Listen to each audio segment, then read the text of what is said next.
Eh bien, bonjour à vous tous une fois de plus. Nous avons eu une réunion du Conseil des Anciens très encourageante hier, mercredi de cette semaine. Nous avons entendu des rapports des membres du Conseil de tout le pays et du monde entier. Ce fut très encourageant d'entendre parler de la croissance de l'œuvre et de la façon dont les membres s'efforcent de surmonter les difficultés de l'année dernière qui se poursuivent cette année. J'ai reçu un rapport de M. Paul Shumway. Il n'est pas membre du Conseil, mais ce qu'il relate reflète ce qui se passe dans un certain nombre de régions dans le monde. Voici ce qu'il rapporte. Avec l'escalade des cas de Covid à Trinidad, de nouveaux protocoles ont été mis en place. Au train où vont les choses, cela pourrait durer encore un certain temps. Et c'est vrai, certaines régions sont très touchées. L'Inde est très durement touchée en ce moment et nous avons une quarantaine de membres là-bas.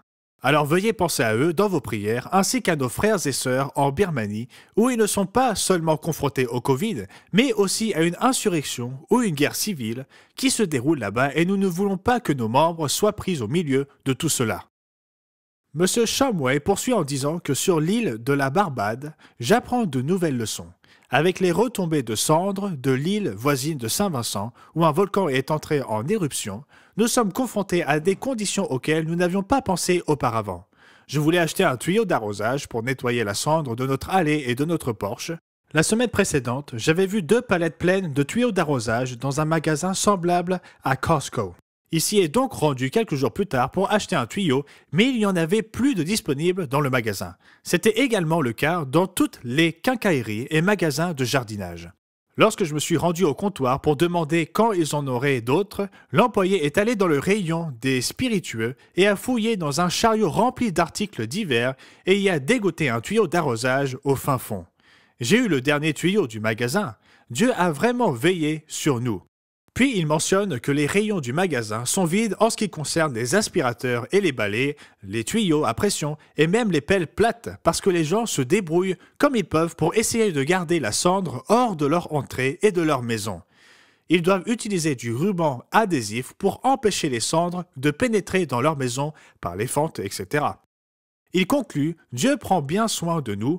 Heureusement, il y a de la nourriture et de l'eau dans les magasins. » Notre habitude de garder quelques semaines de nourriture et d'eau est vraiment payante. Et c'est un conseil que l'on nous donne depuis un certain nombre d'années d'avoir au moins une réserve d'urgence pour une semaine ou deux au cas où il y aurait une interruption des approvisionnements à cause de troubles civils, de la météo ou autre. Nos frères et sœurs du Texas ont découvert qu'il pouvait y avoir des tempêtes glaciales là-bas. Et bien sûr, ils le savaient, mais une très mauvaise tempête a perturbé les choses de manière significative dans cette région. Et en ce moment, nous avons d'autres mauvaises tempêtes qui balayent le sud et le Midwest des États-Unis, des tornades, et vous lirez un rapport à ce sujet dans le bulletin d'information de cette semaine. Chaque année, nous envoyons 2 lettres semi-annuelles. Une au mois de mai, laquelle sera envoyée d'ici 1 ou 2 jours, et l'autre est envoyée au mois de novembre ou parfois en décembre. Elle est adressée à tous les abonnés de notre revue Le Monde de demain. Cependant, dans l'attente, entre ces 2 lettres, nous avons ce que nous appelons les offres intermédiaires de littérature. Ces offres sont nées du fait que nous avions des stocks ou des réserves de brochures, de DVD ou de CD qui restaient là et ne s'écoulaient pas très rapidement.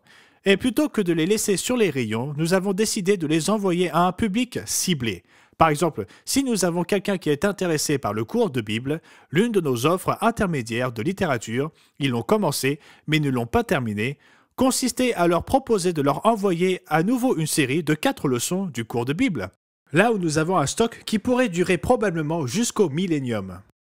Nous avons pu réduire le stock de leçons en procédant ainsi. Nous choisissons généralement environ 60 000 abonnés, plus ou moins 65 000 en fonction de critères. Il peut s'agir de personnes qui s'intéressent aux prophéties et nous avons une ressource prophétique que nous voulons réduire. Il nous est également arrivé de créer un article spécifiquement pour ces offres intermédiaires. Ce n'est peut-être pas un article populaire pour tout le monde que nous voulons annoncer à la télévision, mais nous savons qu'il y a un public pour cela et nous le faisons donc de temps à autre. Nous faisons ces offres entre les lettres semi-annuelles à un public bien ciblé. La dernière que nous avons proposée concernait le DVD intitulé « Un avertissement prophétique pour le monde » et contenait un message diffusé en direct en 2015 par M. Roderick Meredith. C'était l'une de nos conférences du Monde de demain en ligne qu'il avait donnée en direct. Et nous en avions un bon stock et nous ne voulions pas que ces DVD restent là à ne rien faire. Nous avons donc annoncé à notre groupe ciblé de ce type d'offre intermédiaire que nous avons choisi en fonction de critères antérieurs ou d'un intérêt passé. Et nous avons eu un taux de réponse de 23,15%, soit plus de 13 027 réponses. La réception de réponses commence à diminuer, mais c'est à peu près le total que nous allons obtenir. Nous avons reçu plus de 23% de réponses, ce qui est excellent. Nous en sommes très reconnaissants. Ainsi, le travail de feu, notre évangéliste en charge, M. Roderick Meredith, se poursuit toujours. Et les gens peuvent entendre un avertissement prophétique pour le monde, et certainement très opportun en ce moment. J'ai reçu un bref courriel de M. John Robinson où il me disait « Au cours de mes 7 années d'impression de notre revue du Monde de demain, notre imprimeur n'avait jamais fait de commentaires sur le contenu. Mais notre représentant actuel au service clientèle vient de nous envoyer ce qui suit. Juste une note très courte. Superbe couverture, incroyable l'évolution de notre culture. Et cette couverture, vous la verrez bientôt lors de la prochaine édition, a trait à la culture de l'effacement. Et le symbole sur la couverture, que certains d'entre nous ne connaissent pas, mais d'autres oui, est une sorte d'avertissement que le contenu du message peut ne pas vous convenir.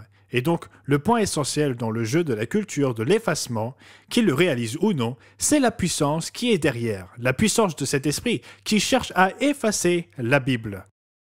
Donc, c'est un article très intéressant, et aussi une couverture unique qui a attiré l'attention de notre représentant au service clientèle de chez l'imprimeur. Monsieur Wallace Smith m'a également envoyé un petit mot cette semaine concernant un nouveau projet sur lequel il travaille.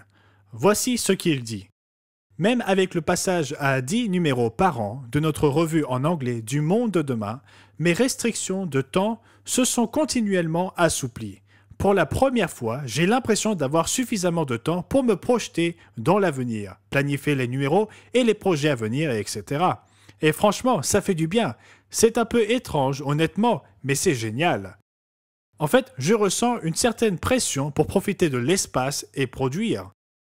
Donc, nous pouvons le faire travailler sur sa capacité créative en le déchargeant de certaines tâches courantes.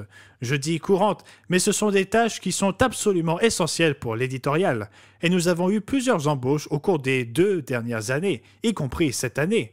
Et nous en sommes très reconnaissants car cela nous donne l'occasion de trouver de nouveaux moyens ou de mettre en œuvre des idées que nous avions depuis un certain temps, mais que nous n'avions pas eu le temps de réaliser.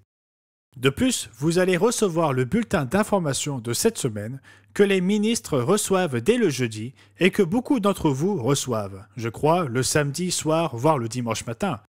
Au cas où vous ne l'auriez pas entendu lors de l'Assemblée, j'espère que vous prendrez le temps de lire le rapport très intéressant du périple de M. Rhys Ellis en Afrique.